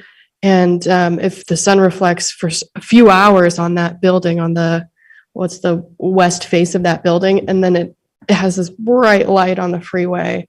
And even if you're not driving on the freeway, even if you're a pedestrian, that's a really obnoxious, terrible light. Do we have somewhere in the code something about glass treatment so we don't get that crazy reflection? That's a great question. Let's think about it if we don't have it. That's great.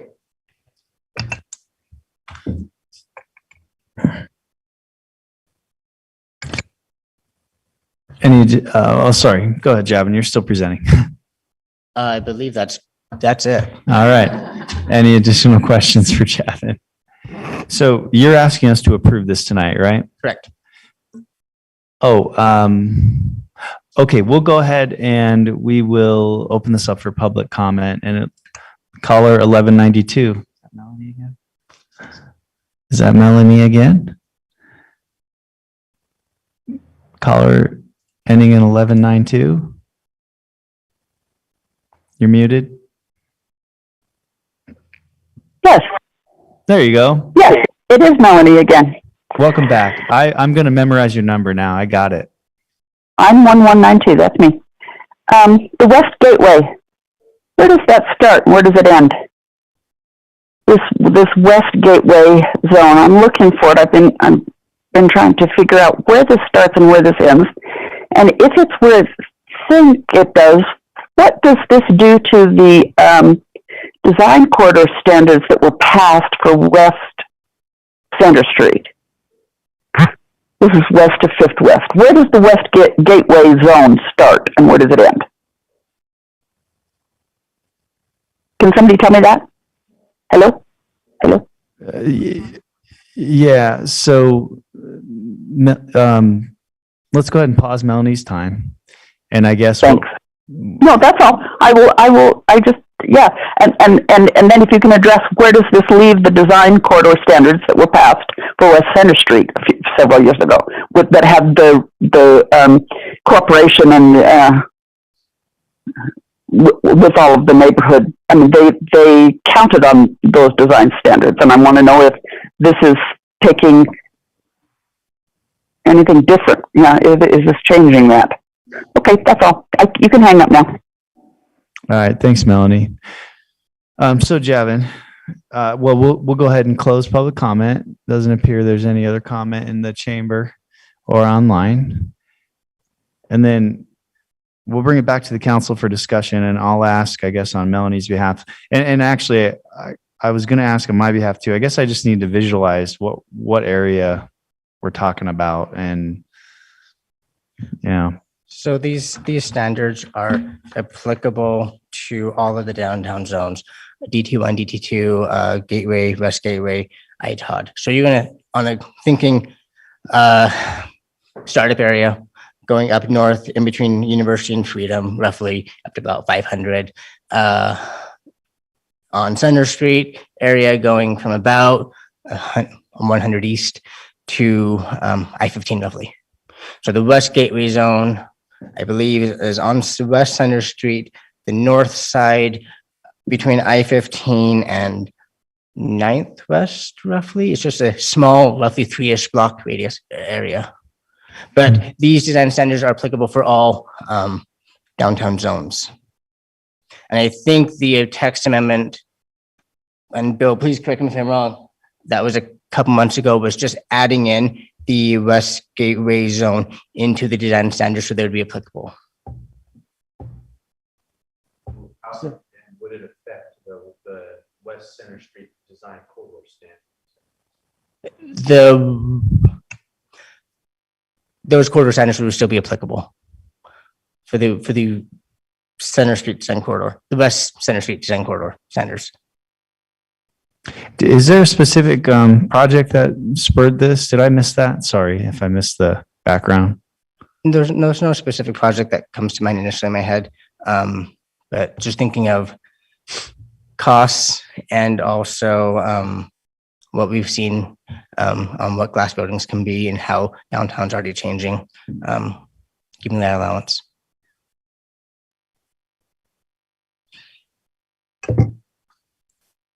So the main purpose was just to get the glass part changed.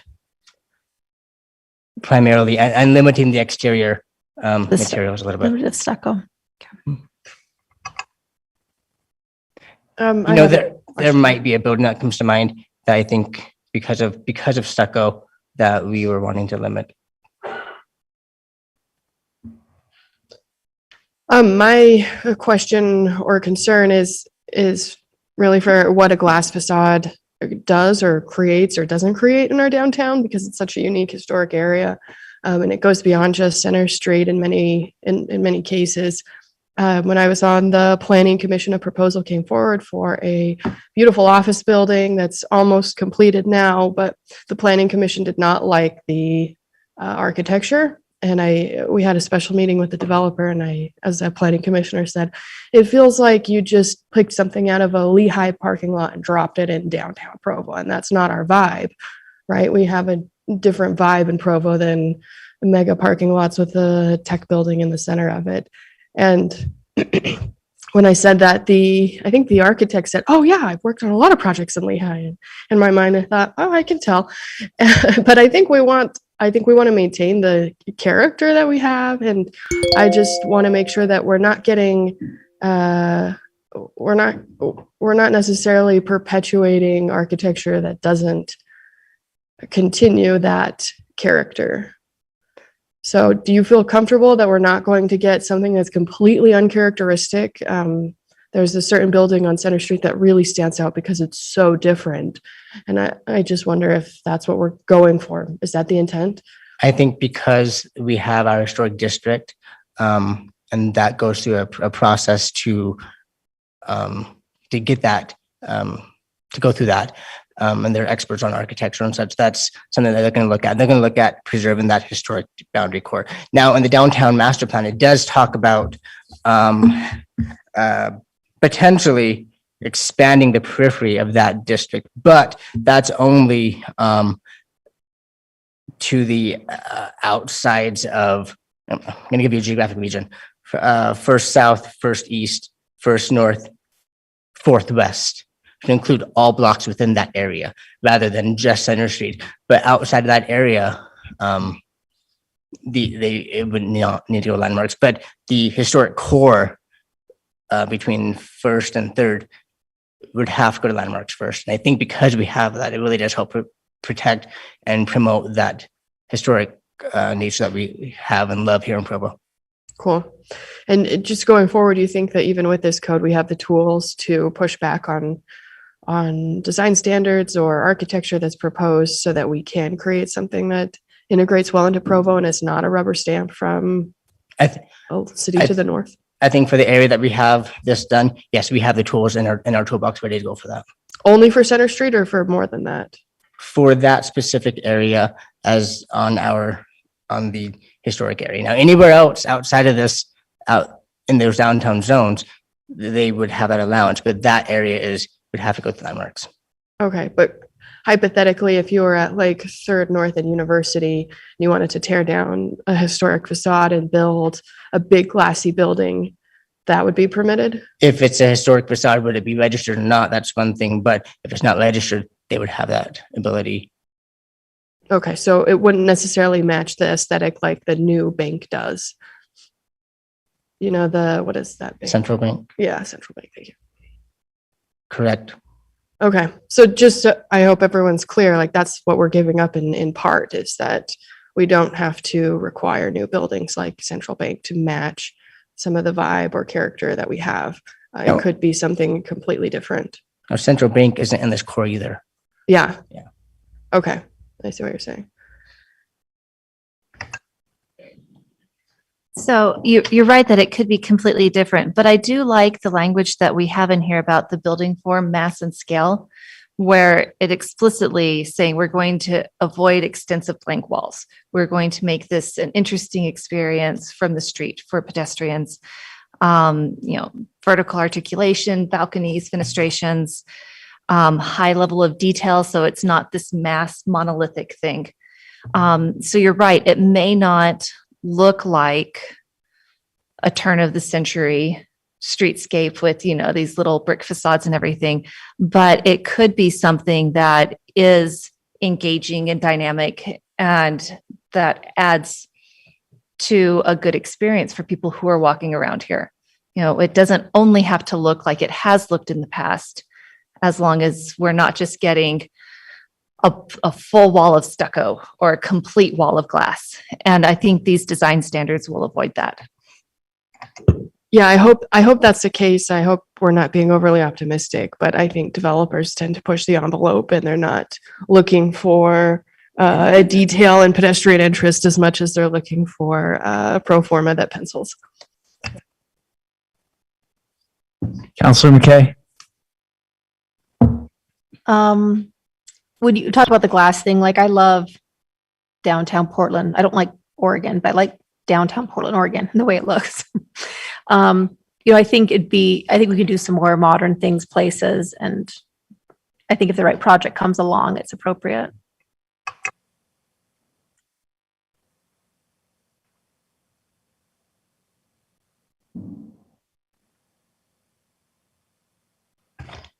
Okay. Any additional comments or questions?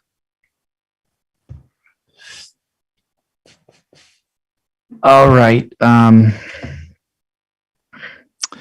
call for a vote then on the implied motion.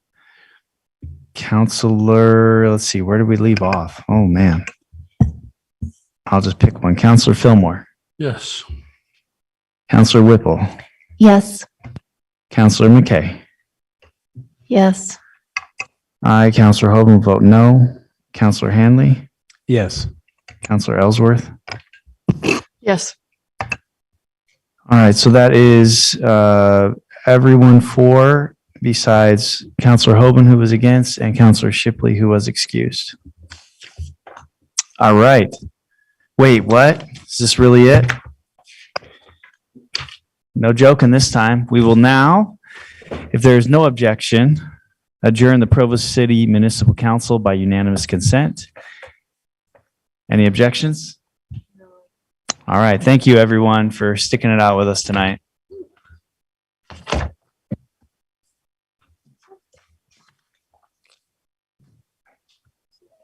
Yeah. Thanks. That's the area that this applies to? Yeah, okay.